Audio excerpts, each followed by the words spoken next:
Bonjour à toutes et à tous et bienvenue dans cette nouvelle édition du journal. Et oui, comme tous les vendredis, on s'invite au cœur de l'actualité.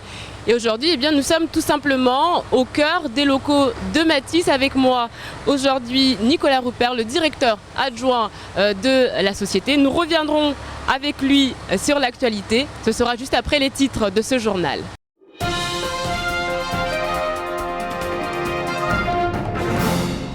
C'est une information France Mayotte Matin. 4 jeunes Mahorais seraient partis faire le djihad en Syrie. L'un d'entre eux, après plusieurs mois, serait revenu sur le territoire lorsque les 3 autres sont encore sur place. Le sujet est sensible et peu de personnes osent s'exprimer. Le problème de la CIM, c'est que le directeur est dans une situation en attendant que. Voilà ce que disent les entrepreneurs mahorais. Ils étaient dans la rue ce matin. Pas de blocage pour le moment, mais une demande d'entretien qui a été entendue puisqu'ils ont été reçus à la préfecture. Et puis on parlera de cette matinale d'information à l'attention des chauffeurs de véhicules de transport en commun. Une matinale mise en place par la DEAL. Objectif, présenter les principes régissant la profession et rappeler les règles ainsi que les équipements de sécurité.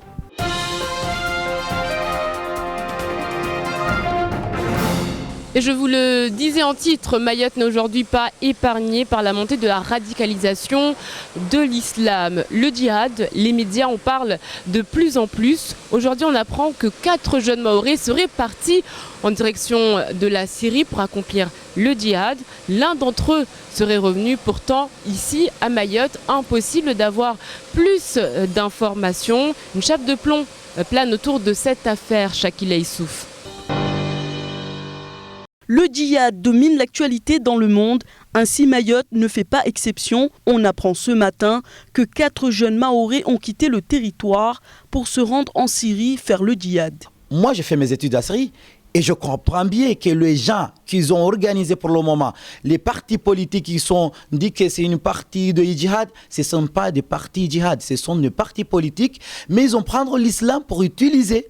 Pour bafouer l'islam, on voit que le djihad est terminé le jour que notre prophète il est mort. Mais pour le moment, le vrai djihad, il faut qu'on reste pour faire un projet, école coranique, pour lutter contre la délinquance, pour lutter contre la violence, pour lutter contre ça. Moussa, enseignant d'école coranique, ouvre la madrasa Tarbiya Islamia à son retour de Syrie. Il veut encadrer les jeunes et lutter contre la délinquance. Pour lui, le djihad a toute une autre définition à notre époque et un bon musulman, c'est celui qui a un bon comportement. Peut-être il y a des gens qui viennent ici à Mayotte pour manipuler la jeunesse, qui vont venir pour faire les djihad parce que nous sommes Jaoula, nous sommes Kada, mais ce n'est pas la réalité. Mais la responsable c'est qui? C'est les cadres. Les cadres, il faut faire leur travail. Leur travail, il faut faire la sensibilisation pour montrer les gens qu'ici à Mayotte, on a besoin de faire le djihad. Quel djihad qu'on veut à Mayotte? Il faut lutter contre la délinquance qui se trouve. L'humanitaire, c'est dans ce genre de mission que l'ensemble des musulmans doivent se lancer. Quitter sa famille et partir en Syrie pour tuer et être tué au nom de la politique et non de l'islam ne fait pas partie du rôle du vrai musulman. Ayant vécu 5 ans en Syrie pour ses études islamiques, il comprend que ceux qui se revendiquent musulmans et utilisent l'islam à des intérêts personnels ne servent en aucune manière la religion et sont des êtres égarés. Ils étaient nombreux hier à avoir répondu à l'appel du directeur de la société immobilière de Mayotte. Ce matin, nouvelle mobilisation des entrepreneurs de l'île. On rappelle que depuis plusieurs mois, certains n'ont toujours pas été payés par la CIM qui rencontre des difficultés financières. Ils demandaient aujourd'hui à être reçus à la préfecture. Les images sont signées à Bassaliti. Nous serons satisfaits quand nos factures seront payées, mais néanmoins nous avons été entendus et c'est une bonne chose. Une trentaine d'entrepreneurs étaient devant la préfecture ce matin. C'est Philippe Lécuiras, le SGAR, qui les a reçus. Une délégation de 8 personnes. Les chefs d'entreprise se disent confiants et attendent donc la semaine prochaine pour avoir des réponses. On nous a donné une promesse que d'ici une quinzaine de jours au plus tard, le problème sera trouver une solution rapidement. Donc on a confiance à la préfecture, on a confiance aux représentants de la préfecture et il nous a bien entendu, il nous a bien compris et on attend la suite d'ici là. Le SGAER nous a reçus en nous rassurant que les problèmes de la CIM seront réglés d'ici une semaine. 20 millions d'euros, c'est la somme qu'il faudrait à la CIM pour totalement débloquer la situation. Aujourd'hui, les entrepreneurs tentent de sortir la tête de l'eau, mais de nombreuses factures sont toujours en attente. Et alors que le président de la CGPME s'est exprimé hier sur la question, indiquant que des solutions existaient, certains des adhérents de la Confédération se disent scandalisés par ces propos. Je suis adhérent de la CGPME, donc moi je trouve scandaleux qu'un président de la Confédération en fait, des petites et moyennes entreprises, donc qui me représente moi parce que moi je suis adhérent là-bas, dise à la télé que lui il a la solution pour régler ce problème, mais il ne va pas la donner. Parce qu'en fait, les gens, tant que les gens n'iront pas adhérer à sa confédération. Donc moi, je trouve que ça, c'est vraiment des propos qui sont vraiment scandaleuses.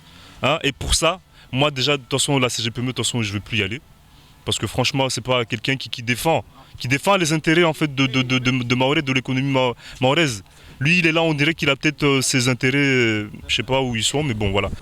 Les entrepreneurs attendent jusqu'à vendredi prochain, date à laquelle on leur a indiqué qu'une solution leur serait dévoilée. Si rien n'en ressort, lundi 3 novembre, les chefs d'entreprise se disent prêts à entrer en grève et bloquer l'île. Une matinale d'information se tenait ce matin au Conseil général à destination des transporteurs dans les milieux scolaires. Beaucoup de monde donc à l'hémicycle Younoussa Bamana. Objectif, rappeler la réglementation et la sécurité. Camille Leca et Abbas Ali. Ce matin, des dizaines de chauffeurs de transport scolaire de Lille étaient réunis dans l'hémicycle Bamana au Conseil général. Pendant 3 heures, les représentants de la direction de l'environnement, de l'aménagement et du logement leur ont apporté des informations précises sur le cadre réglementaire de leur profession, mais aussi sur l'ensemble des règles de sécurité à respecter, des informations essentielles pour les transporteurs. Je pense que c'est une bonne initiative, c'était même obligatoire par rapport à la professionnalisation de notre métier, de notre secteur de métier. Le transport, c'est assez important et je pense qu'il fallait absolument réunir les conducteurs pour qu'ils puissent connaître leurs obligations. Cette matinale d'information était aussi l'occasion pour les professionnels d'évoquer les problèmes auxquels ils sont confrontés, notamment en matière d'entretien des véhicules. Et du côté de la DEAL, on planche déjà sur des solutions. Pour autant qu'il s'agit d'organes de sécurité, on ne peut pas transiger sur la sécurité des enfants qui plus est. Alors, on va essayer de trouver des solutions avec les importateurs de véhicules, avec les concessionnaires, pour essayer de leur apporter une réponse satisfaisante, peut-être sous la forme de prêts de voitures de courtoisie, comme on dit, ou alors de stock de pièces qui seraient mis à disposition. Mais ça, c'est quelque chose qu'on doit travailler, administration, concessionnaire et professionnels du transport. Après les chauffeurs de bus scolaires, une nouvelle matinale d'information devrait être organisée d'ici la fin de l'année pour les transporteurs de marchandises. Manque de moyens et manque de sécurité, voilà le constat fait par le syndicat Alliance Police Nationale en ce moment en visite sur le territoire. Des difficultés rencontrées par les policiers au quotidien. Une conférence de presse se tenait ce matin afin d'en expliquer la teneur et surtout d'annoncer la grève qui arriverait donc dans les prochains jours. Camille Leca et Abbas Ali. Pas assez de voitures, pas assez de matériel, pas assez d'effectifs. On l'entend très souvent, la police nationale manque de moyens. Pour sonder les conditions de travail des policiers en poste à Mayotte, les secrétaires nationaux du syndicat Alliance Police Nationale ont fait le déplacement. Selon eux, on assiste à une réelle régression sociale, que ce soit ici ou en métropole. Le pouvoir d'achat régresse, la réforme pénale à Mayotte comme ailleurs sur le territoire national s'applique et donc démobilise les policiers, oublie les victimes et envoie un signal laxiste pour les délinquants. Donc tout ça, vous voyez, ce cocktail un peu explosif, il existe à Mayotte. Malheureusement, ce cocktail explosif, il devient de plus en plus explosif et s'il n'y a pas une prise de conscience rapide du ministère de l'Intérieur, de l'État au sens large, je crois que malheureusement, ça peut péter à Mayotte comme ça peut péter à Paris, Marseille, Lille ou Strasbourg. Mais il y a quand même des problèmes spécifiques à l'île aux parfums, notamment la différence de traitement entre les policiers mahorais et ceux venus de métropole pour une durée déterminée.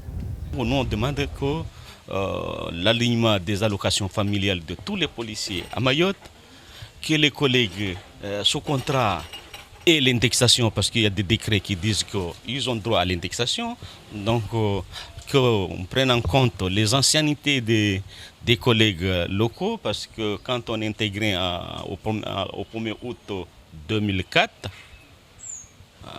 vous voyez là, ça fait 10 ans cette année, et donc, tous les policiers locaux, ils ont une ancienneté de 10 ans, donc ce qui est inadmissible. Toutes ces revendications ont été discutées pendant une réunion qui s'est tenue hier avec le préfet Seymour Morsi. Parmi les autres dossiers brûlants évoqués, l'application de l'indexation des salaires et l'avenir de la brigade nautique. Aujourd'hui, la brigade nautique de la police nationale à Mayotte, c'est presque une trentaine de fonctionnaires qui sont, je dirais, corvéables à merci, puisque l'immigration, la lutte contre l'immigration irrégulière, c'est une priorité nationale et c'est la priorité à Mayotte pour la police aux frontières. Je crois qu'aujourd'hui, il faut rassurer les policiers, il faut leur donner davantage de moyens, notamment en effectifs, et il faut leur dire qu'ils vont continuer à exister parce qu'ils travaillent bien. À un moment, le ministre de l'Intérieur, le préfet, le directeur doit dire « vous travaillez bien, on a besoin de vous et ça va continuer ». Le syndicat Alliance n'est pas prêt à étouffer sa colère. Il a appelé tous les policiers du territoire national à faire grève le 13 novembre prochain. Décidément, rien n'est simple dans le football mahorais. Ce week-end aura lieu la finale de la Coupe de France de football. Problème, alors que la finale va se dérouler demain à Ouangani, la demi-finale pourrait être rejouée puisque le club de football de Sada a déposé un recours. Écoutez plutôt les précisions du président adjoint de la Ligue de football de Mayotte. Par rapport au code du sport, et notamment ces articles 141-1 et suivants, que ce n'est qu'une proposition de conciliation. Donc ça veut dire qu'elle ne fait pas loi. C'est après 30 jours que cette proposition fait loi, si entre-temps il n'y a pas un des éléments du conflit qui décide de refuser la proposition. Donc ça veut dire que la Ligue de football a 30 jours pour dire oui, qu'elle accepte la proposition, ou pour dire non, qu'elle refuse la proposition. Et puis après, on en revient à la décision initiale. Donc c'est une proposition de conciliation qui, de fait, ne fait pas loi par rapport au code du sport. Alors, par rapport à la finale qui est organisée ce week-end, je peux vous annoncer que là, à l'heure où je vous parle, il y a le comité directeur de la Ligue s'est réuni avec tous ses membres, sauf moi, bien sûr, qui suis là devant vous. Et la Ligue de football va décider tout à l'heure de ce qu'elle fait de la rencontre qui est prévue à Ouangani ce week-end entre Jumeaux de Mzouazia et Étincelle d'Amjago. Donc la décision sortira d'ici peu, donc je pense même que la décision est déjà intervenue vu que la réunion a commencé depuis 1 heure déjà. Et suite à cette réunion, on apprend donc que la finale aura bien lieu demain. Les vacances scolaires se poursuivent, certains vont à l'école coranique, d'autres vont à la campagne et puis il y en a tout simplement qui s'occupent comme ils le peuvent. L'occasion pour les associations d'encadrer ces jeunes adolescents beaucoup plus jeunes grâce à des activités variées. C'est le cas de l'association de l'OIDF qui en ce moment milite et met en place de nombreuses actions. Shakila Issouf. Se rendre à Kaweni à pied, c'est une chose que ces jeunes font souvent. Et aujourd'hui, c'est pour une bonne cause. L'un d'eux doit récupérer des vêtements de sport pour l'école. En vacances, après l'école coranique, certains restent à la maison pour aider leurs parents dans les tâches ménagères. Les autres, les garçons surtout, jouent dehors dans la rue. Pendant les vacances, on s'en rachoni, finazadagoni, les paramidi, dendeshoni, relachoni, nemadagoni. Après, on se renferme les miatres kaweno. On se rend à malafu, on ne pas malafu, zimbuzi. Les parents occupés pour la plupart sont obligés de trouver de quoi manger pour leurs enfants et les laissent seuls livrés à eux-mêmes. Cette mère de famille quitte la maison pour aller vendre sur les trottoirs de Mamoudzou. Obligée, dit-elle, il faut payer le loyer, l'eau et l'électricité.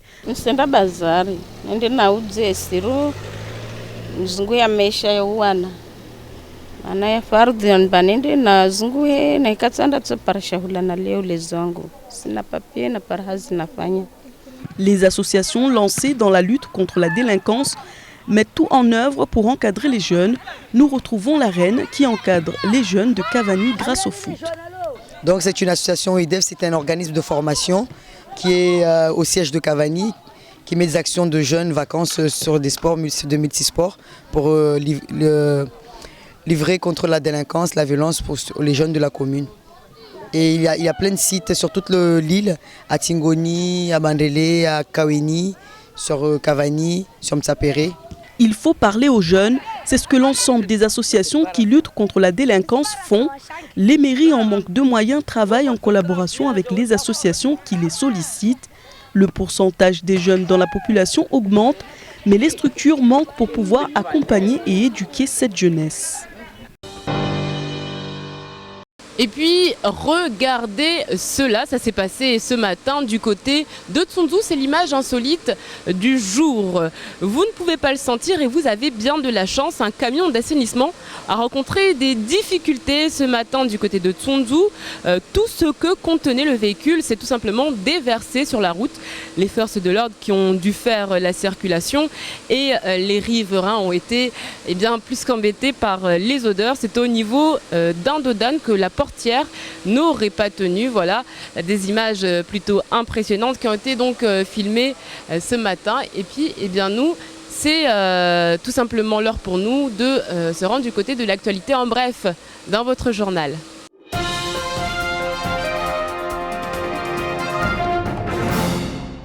Avec le rachat de SFR, un problème se posait à Mayotte et à La Réunion car Numéricable se retrouve propriétaire de SFR et d'Only. Un souci de concurrence était soulevé par l'autorité de régulation et était devenu impératif pour Numéricable de se défaire de l'une de ses sociétés. Il a finalement été décidé de vendre l'enseigne Only à Mayotte et La Réunion. La mise en vente a débuté et nombreux sont les repreneurs potentiels.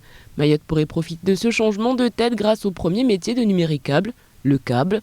Les connexions internet haut et très haut débit pourraient être améliorées. La préfecture et le vice-rectorat sont toujours à la manœuvre pour faire avancer le chantier de la réforme des rythmes scolaires. Les promesses ont été tenues et notamment l'ajout de 400 contrats aidés. Un communiqué envoyé hier détaillait le processus. 192 CUI financés à 95% par l'État vont être affectés dans les écoles. Ils viendront compléter les équipes en place et les moyens déjà affectés. Leur mission, l'entretien des locaux, la surveillance des temps de pause et la mise en place d'activités périscolaires. Ces 292 CUI sur les 400 attendus seront affectés à leur poste par la préfecture et le vice-rectorat qui décident de l'affectation. Les établissements les plus sensibles seront dotés en priorité. Le gouvernement vient de prendre une mesure baptisée bloc de simplification qui risque de changer le quotidien des administrés. Désormais, la formule selon laquelle qui ne dit mot consent devient la règle signifiant que sans réponse de l'État à une demande, l'acceptation de cette dernière est emportée. La principale disposition du texte prévoit que le silence gardé pendant 2 mois par l'autorité administrative sur une demande vaut décision d'acceptation et non plus rejet. Le nouveau principe entrera en vigueur le 12 novembre pour l'État et ses établissements publics. C'est 1 an plus tard que la réforme sera applicable pour les collectivités territoriales, les organismes de sécurité sociale et autres organismes chargés d'une mission de service public.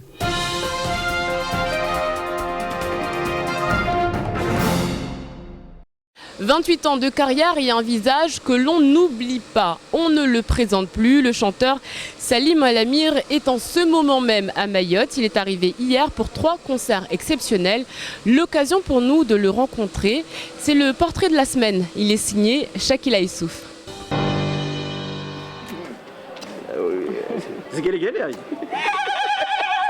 Nous avons le plaisir de l'accueillir en ce sens que c'est un artiste de renommée presque internationale et qui représente les îles Comores. Sa musique, c'est une création qui inspire tous les jeunes musiciens comoriens. Baigné depuis sa tendre enfance dans la musique, Salim Al-Amir, remarqué pour ses performances vocales dans son école coranique, a été très tôt valorisé pour ses talents. Il s'est vite passionné pour la musique traditionnelle et s'illustre comme la voix des Comores. Salim Al-Amir a été repéré encore une fois dans le groupe Ngaya lequel groupe il est parmi même les fondateurs. Et il était quand même un des grands chanteurs de ce groupe. En terminale, chacun de nous se disait, on avait quand même des ambitions. Chacun de nous a rêvé à aller faire des études assez longues et tout. Et lui, quand on l'interrogeait ce qu'il allait faire, il disait, je vais faire de la musique.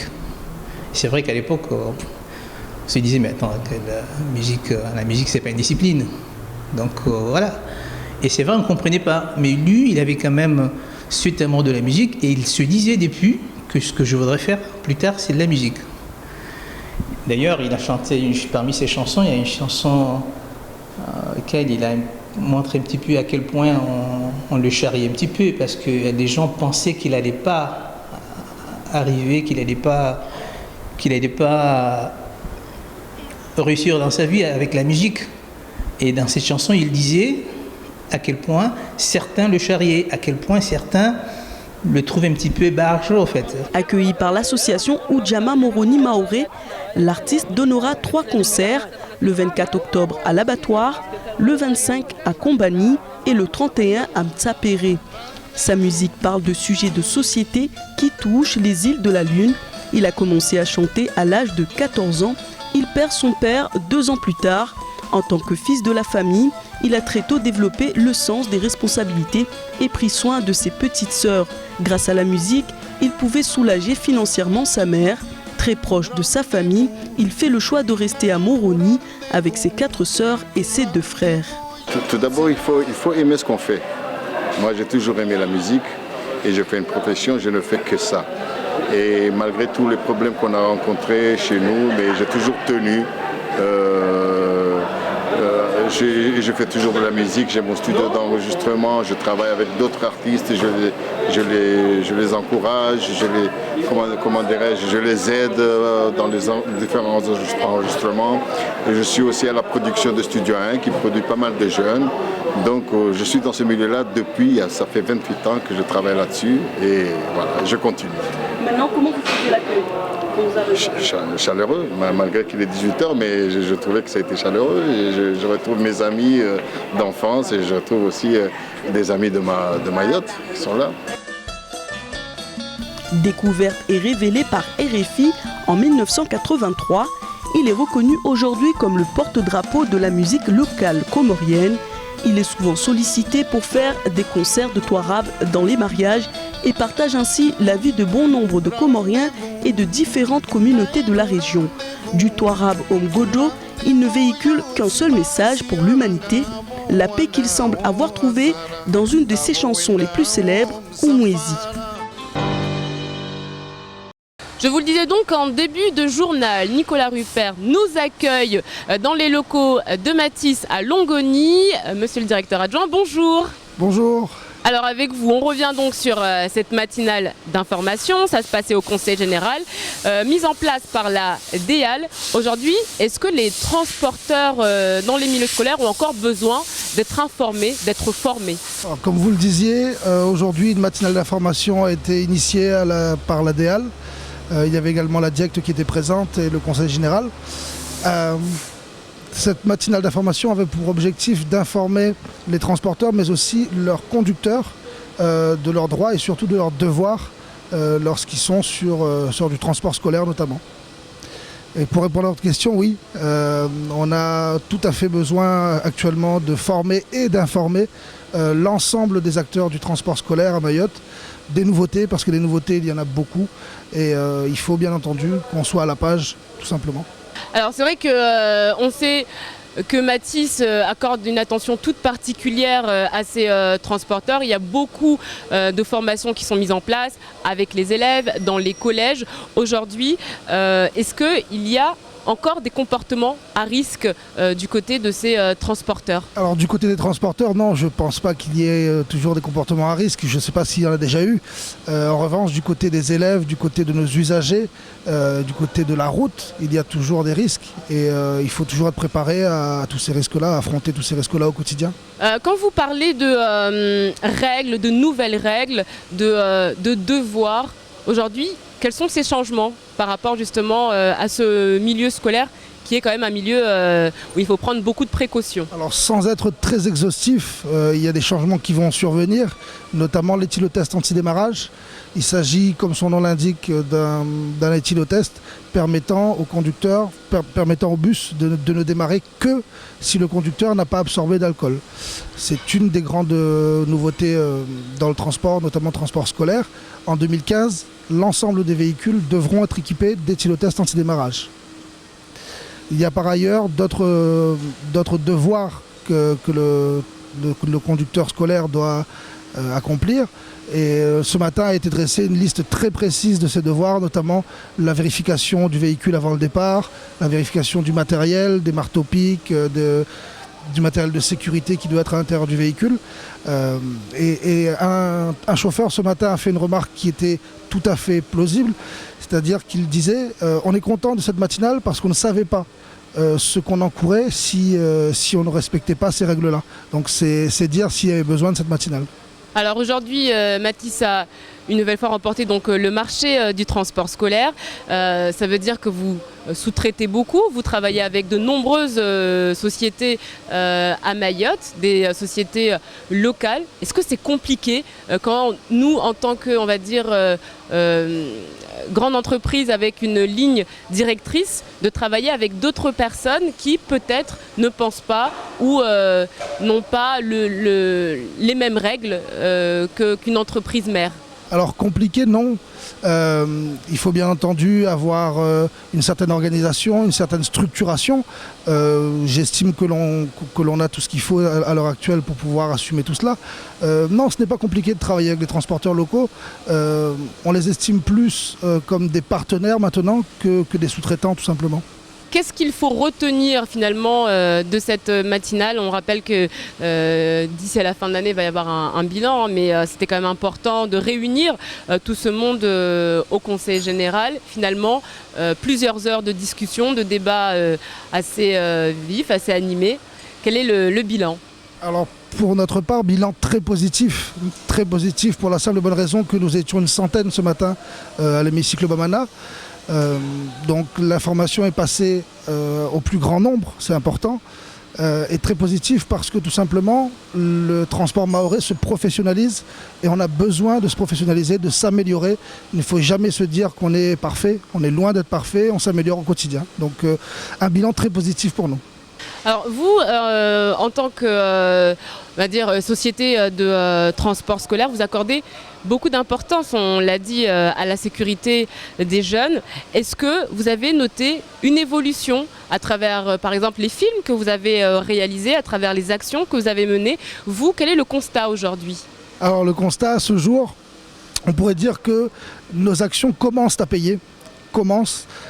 Tout simplement parce que les élèves, notamment ceux qui ont été formés à la PSCT, l'animation prévention sécurité citoyenneté dans les transports, on note des changements de comportement, notamment vis-à-vis des conducteurs, notamment vis-à-vis du temps d'attente lorsqu'ils attendent aux arrêts. On les voit, ils sont un peu plus calmes, un peu plus organisés.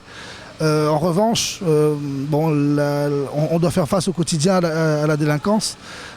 Malheureusement, la société Mathis n'a pas de prise sur la délinquance. On essaye, nous, de faire de la prévention auprès de nos usagers, mais je ne suis pas sûr que ça soit la seule solution. Aujourd'hui, c'est vrai que ça fait plusieurs années que Mathis est implanté à Mayotte. Mathis, maintenant, fait partie du paysage mahorais. Sur quoi êtes-vous intransigeant avec vos collaborateurs, avec les personnes que vous côtoyez? Qu'est-ce qui vraiment ne passe pas pour Mathis? Alors, vous l'avez dit, Mathis est totalement intégré dans le paysage mahorais. Je suis tout à fait d'accord avec vous. Mathis est une entreprise mahoraise, il faut le rappeler. Et pour répondre à votre question, qu'est-ce qui ne passe pas? Ce serait un manquement, par exemple, à la sécurité pourrait, à mon sens, être rédhibitoire. On ne plaisante pas avec la sécurité et ce serait peut-être quelque chose sur laquelle on ne passerait pas. Voilà. Ce sera donc notre dernière question. Quels sont les futurs chantiers de Mathis? J'imagine qu'il y a des investissements qui doivent être réalisés. Il y a une évolution que vous aimeriez, vous, avancer aujourd'hui, dans les prochains mois, dans les prochaines années. Mathis, ça ressemble à quoi à Mayotte? Alors Matisse, c'est une entreprise qui évolue, qui avance. Vous le voyez juste derrière, on est en train de monter un portique de lavage. Donc portique qui va nous permettre notamment d'accentuer l'aspect propreté extérieure du véhicule pour pouvoir mieux se concentrer sur l'intérieur. Nos élèves sont tous les jours dans ces bus-là.